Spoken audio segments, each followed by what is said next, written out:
Welcome and thank you for joining us. I'm Lisa Rogers, and on behalf of the Education Service Center Region 6, I am pleased and honored to present this module on building positive behavior in young children with special needs. The main focus of our time together will be on positive behavior strategies that work, putting the A in ABA. As you see, the goals of this module are to understand the underlying principles of applied behavior analysis for behavioral change, to also select antecedent-based interventions to prevent challenging behaviors, and to create a variety of visual supports to not only prevent challenging behaviors, but also to teach and reinforce positive behaviors. While this module has been especially developed for educators working with young children, including those with special needs, all who are interested in this topic are encouraged to join. In other words, all superheroes are welcome. Our agenda begins with a look at the principles of applied behavior analysis as a foundation, for moving into analyzing data for the A in ABA, followed by antecedent-based interventions for prevention, and closing with teaching and reinforcing positive behaviors. ABC is at the heart of ABA. That is a lot of letters that can be a bit confusing until we clarify how they connect. ABA is the acronym for Applied Behavior Analysis, which is a framework for a scientific approach to understanding behavior. That framework includes three main components. These components are called the ABCs. A stands for the antecedent. That is what occurs right before the specific behavior takes place. The antecedent may come from the environment, from another person, or it could even be internal, such as a thought or a feeling. B. This stands for the behavior. This is the person's response or lack of response to the antecedent. And this can be an action, a verbal response, or something else. C. The consequence. That is what comes directly after the behavior. Keep in mind that the consequence might be negative, but it might also be positive, or even neutral. Looking at ABCs helps us to understand why a behavior might be happening, which is key to unlocking the right strategies for positive change. This is, of course, the ultimate goal of ABA. ABA includes many scientifically proven strategies. Positive reinforcement is the most important and most widely applied principle of behavior analysis. Research from Applied Behavior Analysis, or ABA, has shown that positive reinforcement works because the brain connects the desired action or behavior to the reward, and the individual will be more likely to repeat the desired action or behavior in hopes of being rewarded in the future. It is important to find rewards that are meaningful and enjoyable for each individual. In this example, the teacher wants to build both academic and behavioral success by having a student complete academic activities with positive behaviors. Once having done so, the student is rewarded with a preferred activity, in this case, bubbles. This reward is the positive reinforcement that will build momentum toward even more success. Good things bring more good things. Considering that positive reinforcement occurs after a positive behavior has taken place, would you call it an antecedent, a behavior, or a consequence? That's right. It is actually a consequence. While we often think of a consequence as being punitive, ABA helps to broaden the understanding of a consequence and the implications for positive reinforcement. Both our personal and professional experiences have shown us that positive reinforcement is an effective tool, and so does research. Supporting research indicates that you can improve behavior by 80% just by pointing out what someone is doing correctly. That is powerful. The amount of positive reinforcement or praise that students receive for appropriate behavior should substantially exceed the amount of negative feedback. A review of research shows that a ratio of approximately 3 to 6 positive statements for every one corrective or negative comment can improve students' academic and behavioral outcomes. While teachers do need to provide corrective feedback, it is about finding the right balance. Let's talk about some things we did today. Who can tell me what we can do when we get upset or angry? But what if you really wanted to play with that one toy and your friend's making you mad, Shelby? What can you do? What does the turtle do? He stops. Show me stop. He stops. He tucks inside his shell. Get inside your shell. Hurry. Okay, help me count. Ready? 1, 2, 3. Take a real big breath. Come back out. And we could what? Think of a better way, right? Who did that today? Who thought like a turtle and used a turtle today? Me too. Did you? Alec told me how to do it when I was getting upset in library, and I saw Ashton doing it, and I saw Brandon in the puppets. He was telling me how to do it. Seth, did you do it also? You didn't? Yes, Dyson did it too. So you guys all can think like a turtle, and a lot of my friends did today. Give yourself a big pat on the back. The good news is there are many different ways to apply positive reinforcement, from something like positive attention all the way to a concrete token or ticket. Knowing your students will help you determine the most effective forms of positive reinforcement and will probably include more than just one type. By combining 2 ABA strategies, we can further increase student success.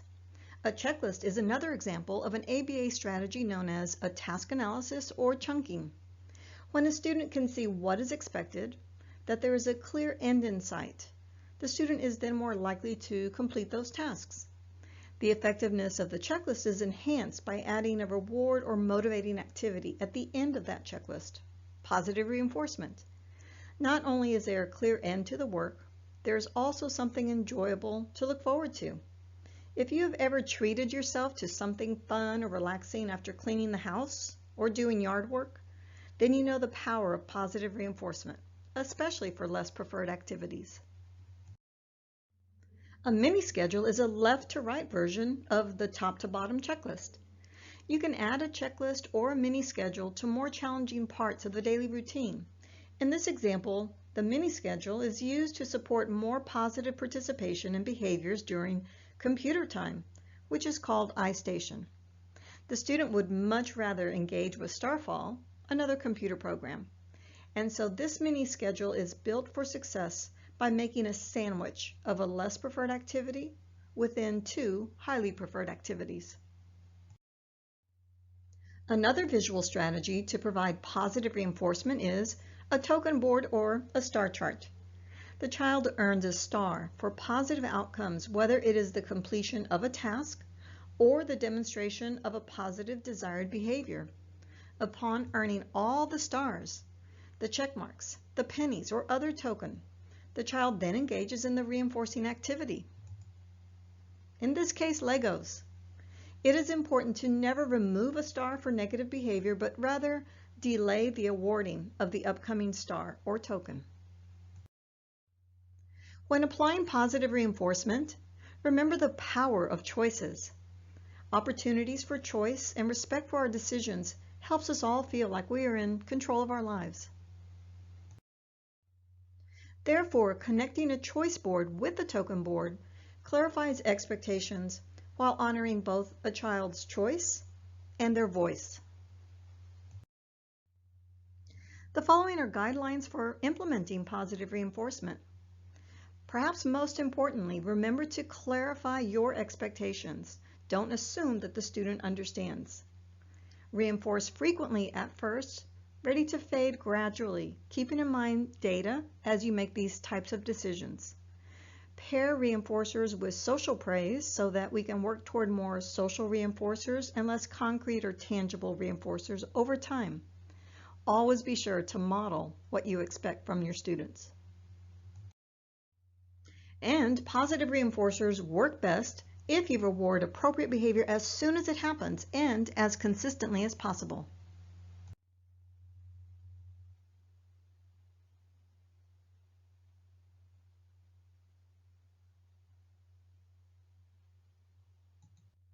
In this next section, we will continue to delve into applied behavior analysis with a focus on the A in ABA, which of course you know is the antecedents, which is the key to modifying the environment to prevent challenging behaviors.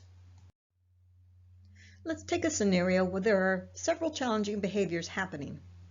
The student is 5 years old and is hitting, kicking, and screaming approximately 8 to 10 times a day, and the duration varies from 15 to 45 minutes, depending on the intensity of the behaviors. The intensity is described as most often being moderate to high, with room evacuations on a daily basis. The description of the specific behavior, along with the frequency, duration, and intensity, paints a fairly clear picture of what is happening. Given that clear picture, what strategies would you recommend to change these behaviors? Of course, you would first ask what has been tried before and how did it work?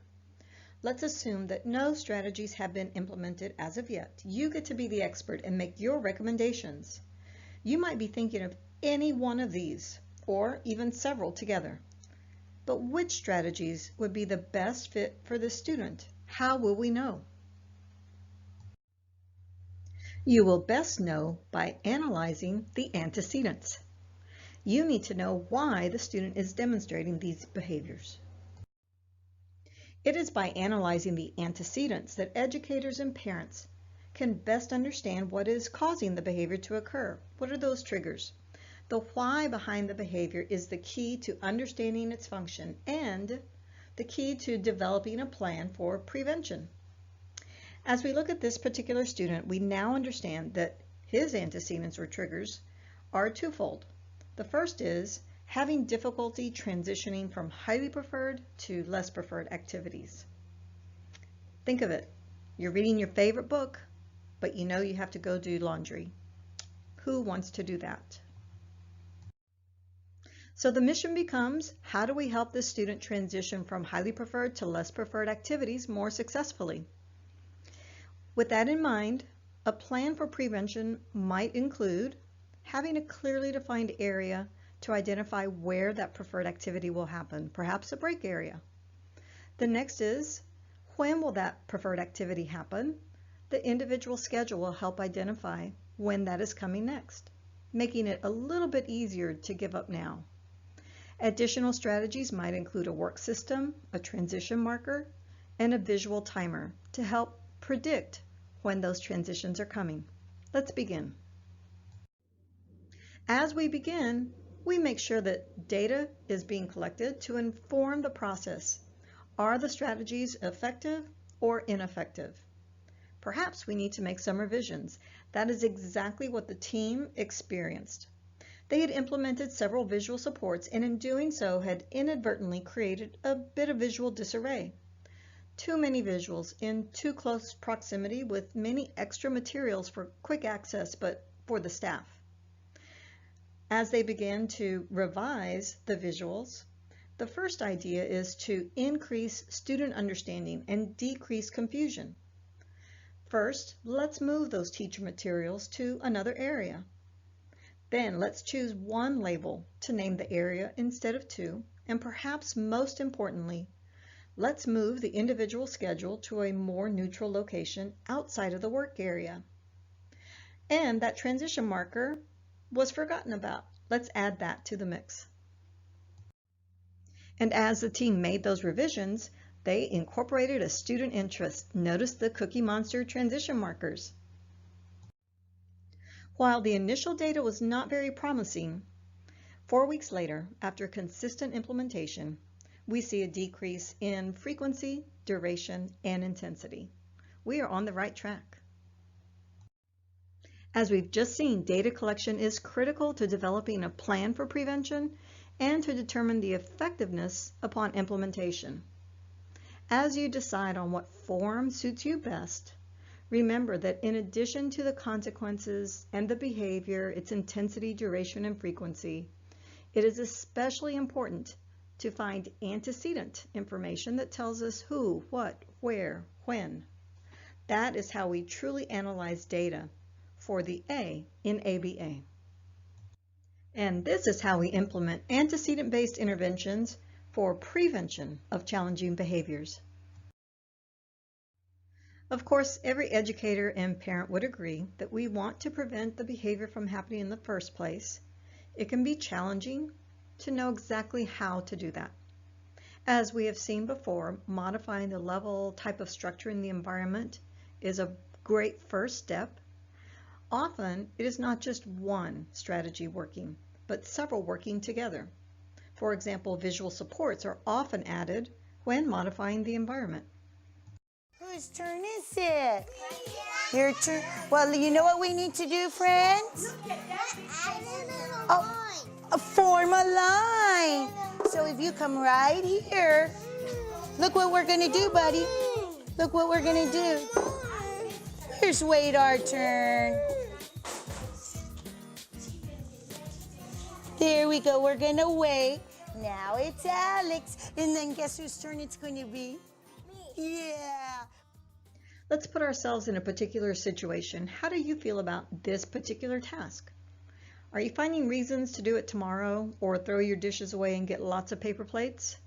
I believe you are beginning to show signs of work avoidance. What can be done to make this situation better, other than hire a dishwasher? What if you organize this differently, setting the plates, cups, silverware in separate piles? Does it feel a bit more doable? How about doing one pile and then taking a break of your choice after each? You can even choose which pile you do first and which you do last. Even more doable? You have just experienced chunking, choice, and positive reinforcement, all antecedent-based strategies. By combining the power of a task analysis along with choices, along with a positive reinforcement, and incorporating interests by decorating strategies with things students enjoy and like, such as Toy Story, we help a difficult, challenging experience feel a little less challenging and a little more doable. Do you have any students that have difficulty staying engaged and focused through the entire morning message? Think of the power of the checklist and how we might apply it to this part of our daily routine. And this could be applied to any part of your daily routine. Remember that you will want to show when things are completed, whether it be checking it off, removing an icon to a finished pocket, even closing a flap. Expressing finished is an important concept in order to facilitate motivation, maintain attention to the task, teach independence, and we're actually shaping time management skills. Applying all your expert knowledge, what are your thoughts about possible antecedent-based interventions to recommend for this young man who elopes when he does not want to participate in an activity which usually involves large group activities? How might you help the teacher to prevent the behavior, which is that the student starts to crawl toward the door and then runs out the room toward the playground? You are probably exploring several possibilities. Perhaps you are thinking that a checklist with a choice board for positive reinforcement might help him to stay engaged during the difficult large group activity. And maybe you would offer a feelings chart to help him identify his feelings of anxiety, along with some chill passes that would guide him to a safe calming corner instead of eloping out of the room unsafely. And since he is running toward the playground, let's brainstorm with the team on ways to meet his sensory needs in the classroom. The occupational therapist, when available, is an excellent resource to give ideas and strategies. We have seen how the systematic application of antecedent-based interventions is used to make meaningful changes and prevent behaviors from occurring. But there's more. ABA is a scientific approach to improve socially significant behavior. Let's continue to build positive momentum toward positive behaviors. While we often think of the word behavior as meaning a problematic behavior, that's not always the case. Behavior is what we do and how we act. Applied behavior analysis is used to improve behaviors like social skills, reading, academics, communication, fine motor, grooming. Teach the behavior that you want to see. When you teach a child to read, you provide experiences that will give them the building blocks necessary for reading. You know it will take time, and you would not expect them to learn how to read tomorrow, but you know that every lesson and activity you do each day will contribute to their ability to read ultimately, and their reading skills will continue to grow as they continue to develop and read more and practice more complex work. Studies show that the most important skills to learn in the early years are social, cooperation, self-control, confidence, communication, and yes, sharing. Using stories or narratives are a great way to teach children. In particular, social stories are highly effective. A story that teaches about one specific topic, event, or social skill. Looking at the research on the effectiveness of this one strategy, we see that social stories are very effective 51% of the time, somewhat effective 47% of the time, and ineffective only 3% of the time. Considering that this strategy has been proven to be either very or somewhat effective 97% of the time, the strategy holds great promise for teaching desired behaviors. Imagine how much more effect there might be when a social story is added to another teaching tool. Carol Gray is the renowned originator of social stories and has outlined guidelines to ensure the integrity of this strategy that she has developed over many years. At her website, thegraycenter.org, she has defined key types of sentences to include and the ratio for each: perspective, directive, affirmative, and partial. Additional considerations when writing a story to teach: keep in mind that it be written in the first person, that it provide clarifying information about the situation. Feelings are validated, stated in positive terms, and there are ideas for alternative ways to address the situation. And remember to celebrate success and effort. As with all strategies, keep in mind the individual needs of the student. How long should the story be? What type of words should be included? And is there a way to include interests that the student has? Such as Paw Patrol. Paw Patrol will be incorporated in this story to help a student who has difficulty handling mistakes. Sometimes I make a mistake. I really don't like to make mistakes, but everyone makes mistakes. My parents and even my teacher makes mistakes. Mistakes also show that I am trying very hard. Mistakes are okay. Mistakes are a chance to learn a little bit more. I can ask for help to fix the mistake. Now we start to not only validate feelings stated in positive terms, but also offer ideas for alternatives. And more alternative ideas are: I can take a deep breath or ask for a break when I make a mistake. Then I can try again. I can do this. I can learn from my mistakes. I love to learn. So remember, mistakes are okay. I can do this. I think building relationships with parents is one of the most important pieces of working with families. It's my belief that it's impossible for us to properly engage the child if we do not first build the relationship with parents. So part of that is just when they enter the classroom, not being judgmental about their situations, and each time they walk through that door, greeting them to let them know that we're very excited about them being in the classroom with us. So, for example, for the most part, it's a lot of mothers that drop off their children here at Early Head Start in our classroom. And just recently we had a father who began to drop off his child. And with that child, we used social stories to help transition from parent to the primary caregiver for the day. And when Dad dropped off, we did not have a social story because he had not dropped off previously. So I asked Dad, I said, is it possible for you to come tomorrow so that we can create this social story to help Landon transition into the classroom? And he agreed to do that.